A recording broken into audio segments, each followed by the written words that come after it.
Hey guys, welcome back to another week where we talk about all things real estate related. This week is my favorite video. It is our monthly market update. We're going to take a look at the July numbers this year versus the July numbers last year. Then we're going to take a look at what is going on overall in the market, what we're seeing month by month, what we're seeing in the trends, and of course what we're going to predict to see in the future.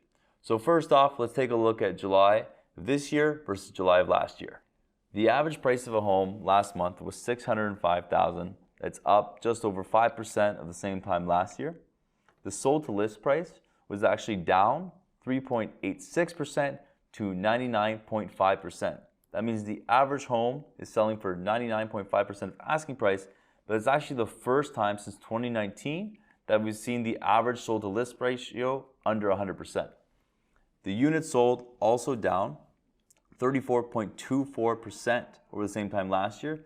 We sold 1,419 homes, and the days on market is up. It's up 23.26% from last year, sitting about 21 and a half days on market. Next, let's take a look at the different types of homes and how they're sitting on the market. So the average detached home was actually $674,000, up about 7.5% from last year. Semi-detached homes sitting about $594,000, up 4.4% from last year. Freehold townhomes sitting at about $562,000, up about 5% from last year. Condo towns sitting around $430,000, up almost 9% from last year. And then condo apartments at $420,000, actually down 3.8% over the same time last year. So most places where you see the market stats being posted, you're going to see these numbers where we see year over year, but that isn't telling us the whole picture. What's really going on and how we follow the market trends is to see what has been going on month over month. That's going to help us predict what we're going to see in the future. So stay tuned. I'm going to break that all down for you.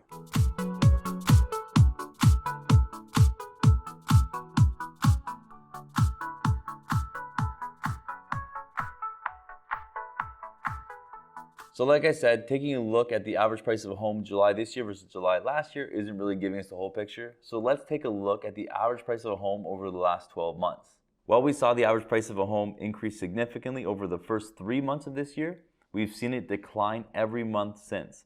And we actually take a look at the average price last month versus the peak in March, we've seen the average price decrease more than 15%. So while we've decreased over 15% since the peak in March, you can take a look at this graph, which is going to show us the average price of a home since January of this year. And you can see that we've actually decreased about 6.4% since the beginning of this year. Next, we're going to take a look at the sold to ask ratio, as well as the amount of homes that are selling at 100% or more of asking price. So for the average sold to ask ratio, I actually pulled up the data starting January 2020 to show you what I was talking about in the introduction, where we're seeing the average sold to ask ratio last month being 99.5%, but being the first time since 2019 that we've actually seen that number below 100% of asking price. Next, we'll take a look at the amount of homes that are actually selling at 100% or more of asking price.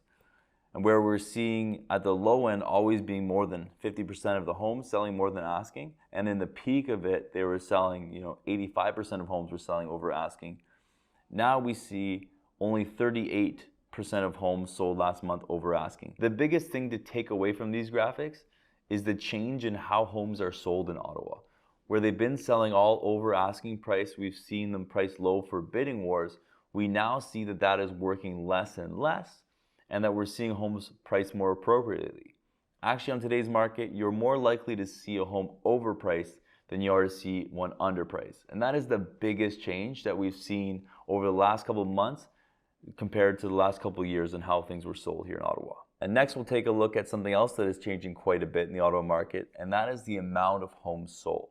All right, so for this graphic, we take a look at the numbers starting January 2021. So we can take a look at all of the months this year versus all of the months last year, where we actually saw more homes sell this January and February over last January and February. We start to see significantly less homes sell this year starting in March. So for last March, we saw 2,900 homes sell, and this year we saw 2,381.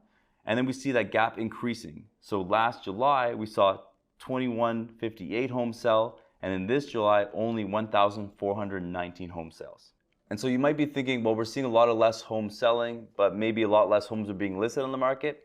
Now let's take a look at the amount of homes being listed on market directly against the amount of homes being sold. So these graphics show the week by week over the last 4 years, and where you can see that the amount of homes being listed is actually pretty much on par with both last year and 2019. And so when we take a look at the amount of homes actually being sold every week, we can see that it's drastically different between 2019 and 2021. And what that's going to tell us is that inventory is growing at a pretty rapid pace. And finally, the last graph we're going to take a look at is the average price of a home week by week.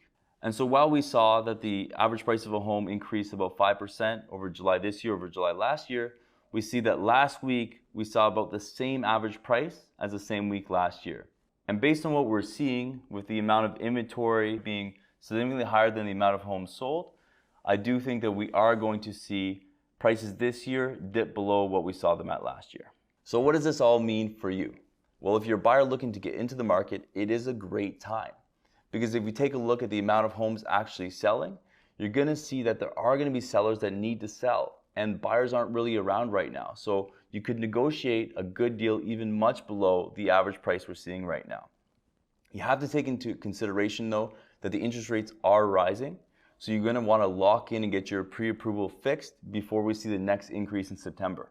And if you're a seller, you need to make sure that you spend the time perfecting the right marketing plan for your home. The days of just listing your home and getting multiple offers are over. You want to make sure that you prepare your home and get it in the best light, and it's going to attract the most amount of buyers and get the most amount of exposure, which is going to get you the best price on the market. While we are seeing a lot of homes sell way below what they are, we are seeing some homes sell significantly high, because as inventory is increasing, it is still much lower than what we've seen in the past in Ottawa. So if you guys found this video helpful, make sure you give us a like, hit the subscribe button, and leave any comments below. Let me know about what you guys want to know about, and we'll make a video about that in the future. Like always, thanks again for watching. I'll see you next week.